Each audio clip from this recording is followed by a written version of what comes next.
Born in Waterlooville, Hampshire, to master butcher Henry Shilling and his wife Annie, Tilly Shilling was an unorthodox woman who began her career as an electrical engineer at the age of 15. She was encouraged by Margaret Partridge, who was also involved with the Women's Engineering Society, to pursue a degree in electrical engineering at Manchester University. In 1929, she enrolled as one of only 2 women students in the first year that women took the course.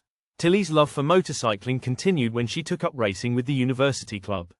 She graduated with honors in 1932 and stayed on for a further year to take an MSc in mechanical engineering. In 1934, while working as a research assistant, she began racing her Norton 500cc motorcycle at Brooklands, where she became the second woman to lap its rough concrete track at over 100 miles per hour, gaining a gold star in the process.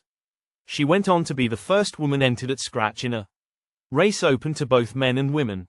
In 1936, she was accepted as a member of staff at the prestigious Royal Aircraft Establishment, the National Centre for Aeronautical Research.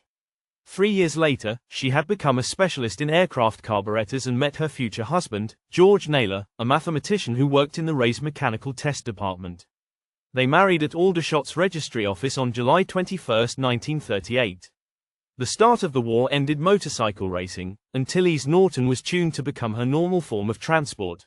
By 1940, during the Battle of Britain, a serious problem arose with the carburetors of Rolls-Royce Merlin engines in Hurricanes and Spitfires. Tilly rapidly developed a simple device to solve the problem in the form of a small metal disc with a hole in the middle that restricted and regulated the flow of fuel. By March 1941, she led a small team that toured RAF fighter bases and installed the devices. During the war, George served as a bomber pilot before rejoining Tilly at Farnborough, where they continued motor racing. By 1947, the emphasis at the Ray turned to jet propulsion, and Tilly led the ramjet section of the guided weapons department.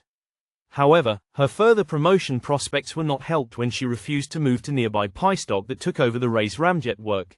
Tilly was not only a woman in a predominantly male world but a highly unorthodox one operating in a strictly graduated work environment.